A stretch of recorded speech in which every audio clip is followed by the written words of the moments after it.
ఇంద్రియారామలతోటి సన్యాసంతో రకరకాల కర్మలతోటి వివిధాంగమైనటువంటి యోగంతో భక్తి యోగంతో ధర్మంతో ప్రవృత్తి నివృత్తులను ఆచరించినటువంటి నీవు ఆత్మతత్వావబోధమైన దృఢమైనటువంటి వైరాగ్యాన్ని సంపాదించు. అలాంటి వైరాగ్యంతోటే పరమాత్మ నీకు లభిస్తాడు. వైరాగ్యం లేనంత వరకు నీకు పరమాత్మ లభించడు.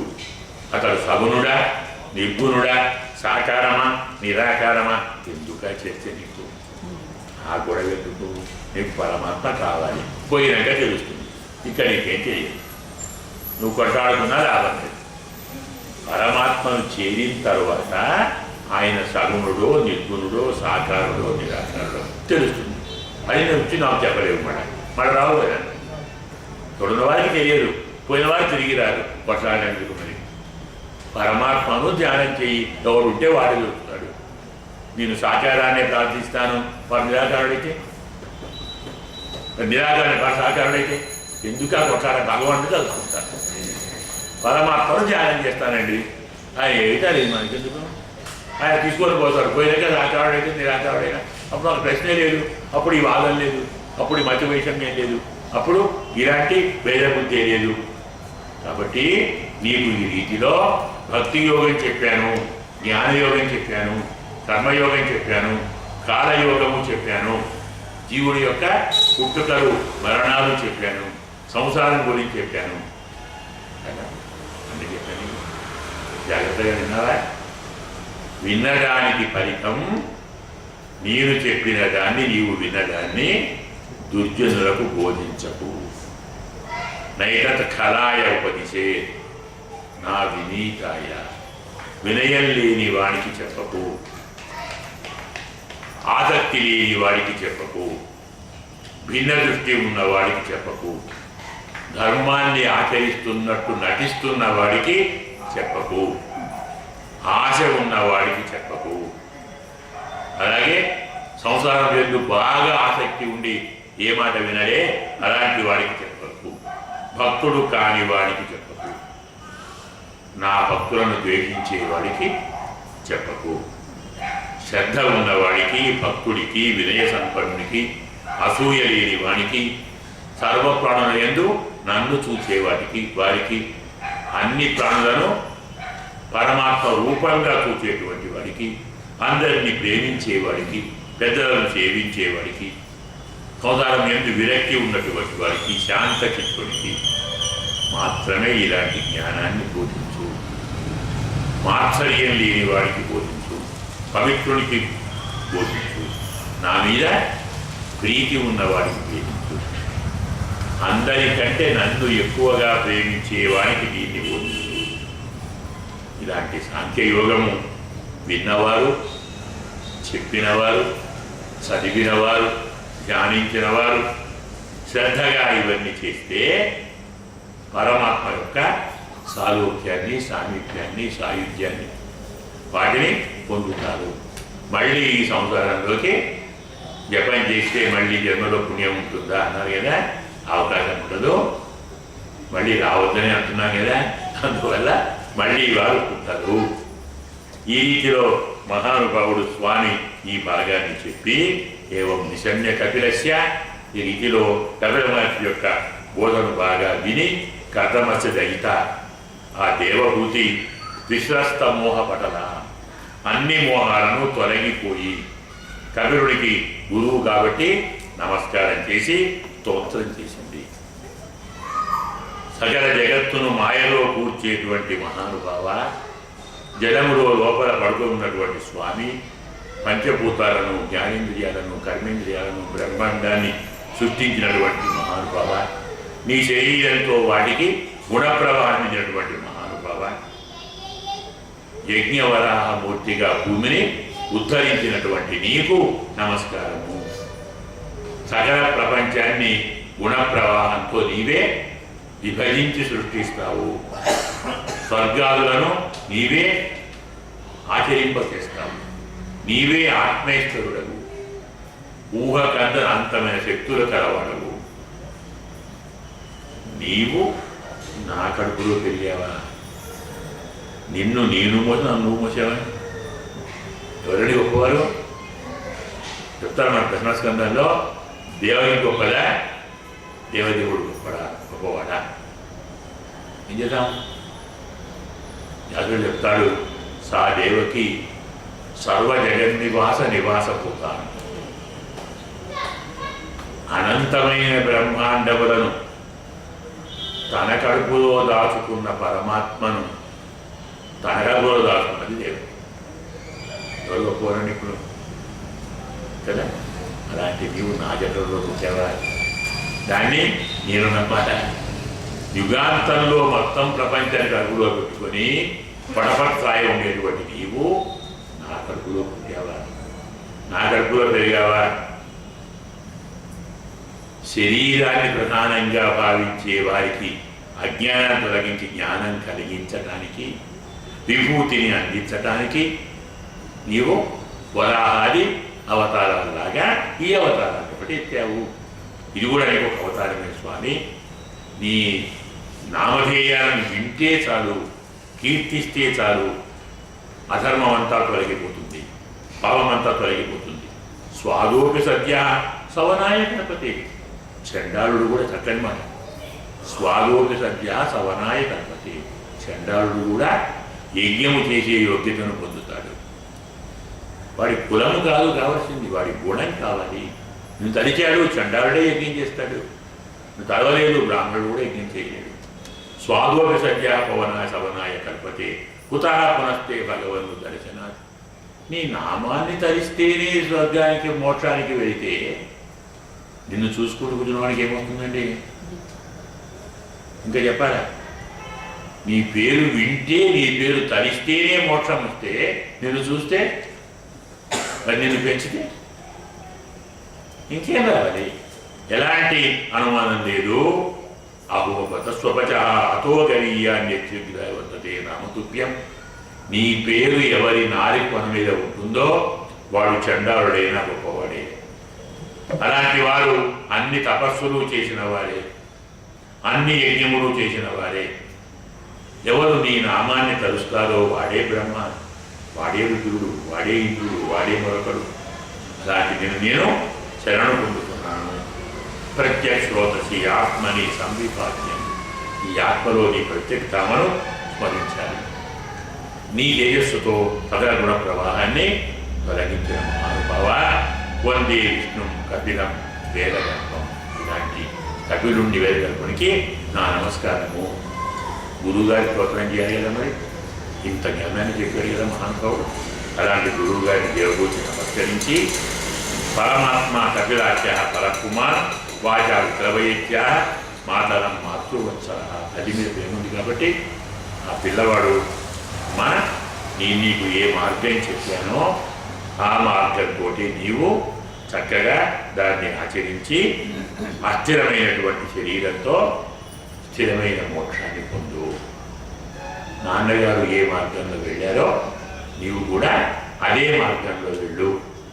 శ్రద్ధగా ఈ నా మతాన్ని, ఈ సిద్ధాంతాన్ని బ్రహ్మవాదులందరూ ఆచరిస్తారు, నన్నే స్మరిస్తారు. అలాంటి వారు నన్ను చేరుతారు, మృత్యువును ధరిస్తారు అని స్వామి ఆ దేవభూతికి ఆత్మ మార్గాన్ని బోధించి ఆమె యొక్క అనుమతి తీసుకొని కపిలుడు తాను వెళ్ళిపోయాడు. ఆమె కూడా పిల్లవాడు చెప్పినటువంటి మార్గంతో, అదే విధానంతో అన్ని వదిలిపెట్టి శాశ్వత నది మీద పక్కన ఆ నదీ తీరంలో తాను చేరుకొని అందులో త్రికాలము స్నానము చేస్తూ జటలు ధరించి కాషాయంబ్రాన్ని ధరించి తనను తాను ఉగ్ర తపస్సుతో శరీరాన్ని శుష్కింపజేసింది. సహజంగా ఈమె ఎవరు? కర్ణోదరు యొక్క భార్య కదా, అటు సంబంధం ఉంది, ఇటు కపిలుడి తల్లి సంబంధం ఉంది. అందువల్ల ఇంత గొప్ప గాఢహత్యాన్ని అనుభవించింది కదా. దివ్యమైనటువంటి విమానంలో అన్ని భోగ అనుభవించింది. అలాంటిది అయ్యెత్తున్నాడు. భయపే ఉంది మాసేయ దాంతా ఉత్మపరించగా. ఒకప్పుడు ఈమె విమానంలో పారనుగు వంటి శయ్యల్లో అనుభవించినటువంటి బంగారు మంచాలు, ఏరు దంతాలతో మంచాలు వాటిలో ఆసనానిక హైమాని సుస్పర్శ ప్రాణానిక బంగారు సింహాసనాలు, చక్కని పలుకులు, స్వచ్ఛ స్ఫటికపు గేటు, స్ఫటికమడుతో గోడలు కట్టారు ఇళ్లకు, స్ఫటికమడుతో. అలాగే మహామారక చెప్పాను కదా, బరకత మడుతో కింద ఫ్లోరింగ్ ఏర్పరిచారు. రత్న ప్రదీప, ఈ కరెంటు ఫ్యూజు పోవడం, పవర్ కట్టు లేదు, ఒక రత్నం పడేస్తారు గదిలో చాలు. 26 గంటలు కరెంట్ అన్నమాట. చీకటి ఉండదు, రత్నం అంతా వెళ్తురే. రత్నానికి కాంతి పోదు, పవర్ ఆఫ్ లేదు, పవర్ ఆన్ లేదు, పవర్ కట్టు లేదు. వీడికి వెళ్తురు అనుకుంటే ఒక దాని మీద కడిచని చెప్తారు, ఒక బంగారు కడిచని పెడతారు. పొరపాటు కడిచాలు మడుగున్నాయనుకోండి, మళ్ళీ వెళ్తున్నారు మామూలు. అందుకే చెప్తారు మనకు అందులో అదేంటి బ్రహ్మవైవర్త పురాణంలో, గోలోకంలో చీకటి కావాలనుకుని రత్నాల యొక్క ఆ మాణిక్యం దాని మీద ఒక కలశం పెట్టారు. ఆ కలశంలో ఇంద్రనీల మడుగున్నాయి, మళ్ళీ వెళ్తురు వచ్చింది. దీన్ని ఎలా ఆపాలి అని ఒక చెట్టు తెచ్చి పెట్టారు. దాని చెట్టు, ఆ వృక్షం కృష్ణుడికి చాలా ఇష్టం. ఆ వృక్షం ఎప్పుడు పండు, పూలు, కాయలు, ఆకులు ఇస్తుంది. అన్ని రత్నాలు ఇచ్చాడు. అది వెళ్తూనే వచ్చింది. ఏం చేయాలి? సరే అని ఒక సాలో చెప్పాడు, కంబడం అంట. దాని నుండి రత్నాలే ఉన్నాయి. చీకటి రావాలంటే రత్నాలు ఏం చేయాలి అని ఆయన వచ్చి, స్వామి ఏం చేయాలి నన్ను పిలువురా అన్నాడు. చీకటి వచ్చేస్తుంది. అర్థం కాలేదండి అని. చీకటి అంటే ఏంటిరా? కనపడకపోవడం. ఏ కనపడకపోవటం? అవన్నీ కనపడకపోవడం. నన్ను చూడవే కనపడవు. ఎందుకు ఇంత కష్టం? అర్థమైందే? చిన్న కదే గొప్ప సత్యం. పరమాత్మను మాత్రమే మనం చూడగలిగినాడు, ప్రపంచం కనపడదు. కానీ చీకటితో పని లేదు, వెళ్తురు చాలు. ఇక్కడ వెళ్తురు ఉండాలి, హృదయంలో వెళ్తురు ఉండాలి. అక్కడ కృష్ణుడు రావాలి. ఇక్కడ ఆయన పెట్టుకో, నీకేం కనపడవు. మడులు, రత్నాలు, మాణిక్యాలు, వజ్రాలు, బరకతాలు, ముత్యాలు ఏవి కనపడవు. అసలు బరకతం ఆయనే. ఇంద్రనీల మహానీల మణియ స్వామి ఆయన ఉన్నప్పుడు ఇంక వేరే ముత్యాలు ఎందుకండి? ఏ అవసరం లేదు. వెలుగు ఆయన ఇస్తాడు, చీకటి ఆయన ఇస్తాడు, రెండు ఆయన ఇస్తాడు. కాబట్టి ఈ గృహోద్యానము, పుష్పములు, కుసుమితయ్య తల్లి రాటి మహానుభావురాలు ఎప్పుడు నిండుగా పూసేటువంటి పూలతో ఉన్న ఇంటిలో ఉద్యానవనం ఉండేటువంటిది. దేవతలు తిరిగేవారు, నెముళ్ళు తిరిగేవి, కోకిలలు తిరిగేవి, అలాగే తుమ్మెదలు గానం చేసేవి. అక్కడ కూర్చుంటే చాలు తన ప్రియుడు గడ్డ ప్రజలు వచ్చి పక్కన కూర్చునేవారు. దేవతలందరూ వచ్చి సేవించేవారు.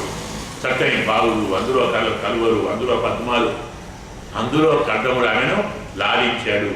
అలా ఇలాంటి ఇన్ని కోరికలను, ఇన్ని పోగలను, అనంతమైనటువంటి ఈ సంపదను కించిచ్చటాచి తుచ్చం.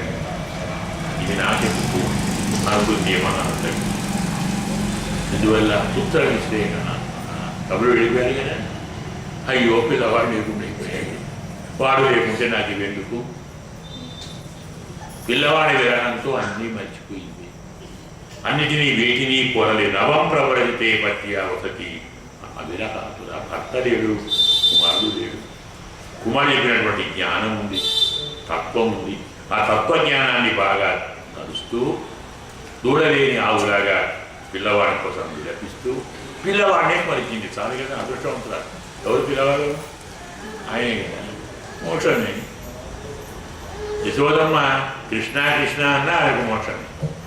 ఆ వ్యక్తి దేవుడని కాదు, కొడుకనే. గోపికలు ప్రియా ప్రియా అని పిలిచాడు. ఎవరిని? ఆయన. కృష్ణుడిని జారుడిగా చూశాడు గోపిక. చూసింది ఎవరిని? కృష్ణుడిని. మోక్షాన్ని. జారబుద్ధ్యాపి సంగత మోక్షం చేయు మహాత్మాన తద్బంధుగత మానసా అంటాడు స్వామి మనకు భాగవతం అంటాడు. అతను జారుడా, చోరుడా, కుమారుడా, బంధువా కాదు, పరమాత్మ కదా ఆయన తలుచుకున్నావు. ఈ రీతిలో అతన్నే ధ్యానం చేస్తూ ఆమావని మనస్సు ఉంచి నిస్పృహురాలై అన్నిటినీ వదిలిపెట్టి పరమాత్మ రూపాన్ని నిరంతరం ధ్యానం చేస్తూ ధ్యానంలోనే పరమాత్మను సేవిస్తూ ప్రసన్నవదనం సమస్త వ్యక్త చింతయ. సంసారంలో తనలో, భూతములలో, ఎదుటివారిలో, వస్తువులలో, పర్వతములలో, నదులలో, తోటలలో, పేటలలో వృక్షములలో ఫలములలో అంతా స్వామిని చూసి అప్పుడు అనుకుందా, ఓహో ఇదే కదా మా అబ్బాయి చెప్పిన భక్తి యోగం అంటే. అప్పుడు సరిగ్గా అర్థం కాలేదు. భక్తి యోగం ఉపయోగం ఉంటే చాలున్నాడు కదా, ఎలా తప్పు అవ్వలేదు. ఇప్పుడు ఆ భక్తి యోగం అలవడితే ఇంకేం కనబడడం లేదు. పరమాత్మ యందు భక్తి యోగం అలవడింది అంటే ఆయన తప్ప వేరే ఏం కనపడదు. చెట్టులాగా గుట్టలాగా చెట్టు కృష్ణుడే, గుట్ట కృష్ణుడే, కుర్చీ కృష్ణుడే, మైక్ కృష్ణుడే, కెమెరా కృష్ణుడే, పుస్తకం కృష్ణుడే, వీరంతా కృష్ణుడే, ఇంకెవరు లేరు. ఇదా భక్తి అంటే. అందుకు స్వామి ఇంతగా చెప్పారు భక్తి గురించి. అప్పుడు ఆ తల్లికి వైరాగ్యం అంటే తెలిసిపోయింది. వైరాగ్యం అంటే ప్రేమ లేకపోవటమా? కాదే, పరమాత్మ ఏంటే ప్రేమ ఉండడం. పరమాత్మ కంటే భిన్నమైన దాని యందు ప్రేమ లేకపోవటం వైరాగ్యం. పరమాత్మ ప్రేమ ఉండటం భక్తి. పరమాత్మ అంటే తెలియటం జ్ఞానం. అది శాస్త్రంలో ఇంకే మూడే ముచ్చటండి. దీన్ని బాగా చెప్పాడు మహానుభావుడు. అవి ఇప్పుడు బాగా అర్థమయ్యని విశుద్ధమైనటువంటి భావంతో ఈ ఆత్మతో ఆ పరమాత్మను చూచి ఇప్పుడు పరమాత్మ యొక్క యోగమా ఎంత అందరూ తానని చెందుకుంటుంది ఆయన చూసినాక. అప్పుడు పరమాత్మ ఎందు సంపూర్ణంగా మనస్సు నిలిపి జీవత్వాన్ని, జీవాపత్తిని, జీవసామ్యాన్ని, జీవుడికి ఉండేటువంటి కష్టాలను అన్నీ మర్చిపోయి, అన్నీ విడిచిపోయింది. నిత్యారూఢ సమాధిత్వా తల్లి సమాధిలో పూర్తిగా స్వపరావృత్త గుణప్రభ తానుద్రమైనటువంటి భేదభావన లేదు. పూర్తిగా నసస్మార తదాత్మానం, తనను కూడా తాను తలుచుకోలేకపోయింది. తానంటే తెలియదు, తరువంటే తెలియదు, తన దేహం అంటే తెలియదు. స్వప్నంలో ఉన్నట్టుగా తేలిపోయింది. తద్దేహ పరత కోట అకుచాది సంభవ, చిక్కిపోయిందో, బలిసి ఉందో, కష్టం ఉందో, సుఖం ఉందో, ఆయాసం ఉందో, ఇలాంటి వాటన్నిటినీ మరిచి అన్ని మరాలు దూరంగా తొలగిపోయి సభూమయువ పావక. నిప్పు పోయిందంటే బాగుపడిపోతుంది కదా, దేహబుద్ధి పోయింది అంటే మోహబుద్ధి కూడా పోయినట్టే కదా. ఇలా అన్నీ తొలగిపోయి స్వాంగం తపోయోగమయం, తన దివ్య దేహాన్ని తపోయోగమయంగా భావించి ముక్తకేశం గతాంబరం, బుద్ధురాలిపోయిందట, వతాలన్నీ తొలగిపోయాయి. దైవభుక్తం, పరమాత్మే రక్షిస్తున్నాడు అనే భావనతో పరమాత్మ యందు బుద్ధి నిలిపి కపిలుడు ఏ మార్గాన్ని చెప్పాడో అదే మార్గంతో చాలా కాలం అలాగా సేవించి ఆత్మానం బ్రహ్మ నిర్వాణం భగవంతం అవాపహ, ఆ స్వామిని ఈ తల్లి చేరినది. తద్ధిరాసీత్ పుణ్యతమం క్షేత్రం. ఎక్కడైతే దేవభూతి పరమాత్మని చేరిందో, ఎక్కడ కపిలుడు దేవభూతికి ఈ తత్వాన్ని బోధించాడో, ఎక్కడ కర్తముడు దీన్ని వదిలిపెట్టి వెళ్ళాడో అలాంటిది పుణ్యక్షేత్రమైంది. దాన్నే సిద్ధపదం అంటాం. అదే సిద్ధాశ్రమం. అక్కడే వామనుడు కూడా తపస్సు చేశాడు, అక్కడే తపస్సు చేశాడు. విశ్వామిత్రుడు యాగం చేశాడు, అక్కడికే రాముడు వచ్చాడు. ఇంత సంబంధం నిరంతరం అలా ఉండి ఆమె సిద్ధి పొందినది కాబట్టి దాన్ని సిద్ధాశ్రమము అంటారు. ఇలా యోగముతో మత్యత్వాన్ని వదిలిపెట్టి సంసార సాగరాన్ని వదిలిపెట్టి ఉంది. అక్కడే దివ్య నది సిద్ధి సేవిత పడింది. కపిల మహర్షి కూడా మహాయోగి. పరమాత్మ తండ్రి యొక్క ఆశ్రమం నుంచి తల్లిని పంపించి తాను ఈశాన్య దిక్కుకు బయలుదేరి వెళ్ళాడు. సిద్ధ, చారణ, గంధర్వ, ముని, అప్సర ఇలాంటి వారందరూ ఆ స్వామిని స్తోత్రం చేస్తుంటే అలా వెళితే సముద్రం అతనికి స్వాగతం చెప్పింది. అర్ఘ్యపాఖ్యాలతో ఆ మహానుభావుని పూజించింది. అక్కడ ఈ స్వామి యోగం చేస్తూ సాంఖ్యాచారునిగా సిద్ధులతో సేవించబడుతూ 3 లోకాలకు ఉపశాంతి కోసం స్వామి సిద్ధాధరుడు అడిగాడు. నాయన అడిగావు కదా, దేవభూతి ఏమిటి, కపిలుడు ఏమిటి, కర్తముడు ఏమిటి అడిగిన దాన్ని నీకు చాలా సంగ్రహంగా చెప్పాను. ఇది కపిల దేవభూతి యొక్క సంవాదము. దేవభూత్యాశ్చ పావన, ఇది పరమ పవిత్రమైనటువంటి సంవాదము. ఎవరు ఈ కపిల దేవహూతి సంవాదాన్ని వింటారో, ఎవరు దీన్ని చెప్తారో, ఎవరు దీన్ని చదువుతారో, ఏమిటిది? కపిలమునే ఆత్మయోగ గుహ్యం, పరమ రహస్యమైనటువంటి కపిలముని యొక్క యోగ గుహ్యాన్ని విన్నవాడు పరమాత్మ యందు మనస్సు లగ్నం చేస్తాడు, పరమాత్మ పాదాల విందాలను చేరుతాడు. ఈ రీతిలో మనం తృతీయ స్కంధాన్ని ఈరోజు పూర్తి చేసుకున్నాం. కపిల సంవాదాన్ని పూర్తి చేసుకున్నాం. రేపటి నుంచి స్పీడ్గా వెళతాం. కథ కాబట్టి ఇంత ప్రశాంతంగా వెళ్ళవలసిన అవసరం లేదు. కథలు చెప్పుకుంటూ వెళతాం. తత్వం ఉన్న దూర మాత్రమే బ్రేక్ పడుతుంది. మొదలే చెప్పాను, భాగవతం పూర్తి అవుతుందన్న హామీ ఇవ్వం. అది ఎప్పుడు పూర్తి కాదు. ఎప్పుడు అవుతుందో అప్పుడే అవుతుంది. ఎప్పుడు చేసుకుంటాడో ఆయన ఇష్టం, ఎంత చెప్పిస్తాడో ఆయన ఇష్టం, ఎంత వినిపిస్తాడో ఆయన ఇష్టం. స్వస్తి ప్రజాభ్యః పరిపాలయంతాం న్యాయేన మార్గేణ మహీం మహీశాః గోబ్రాహ్మణేభ్యః శుభమస్తు నిత్యం. లోకాః సమస్తాః సుఖినో భవంతు. అస్మద్గురుభ్యో నమః.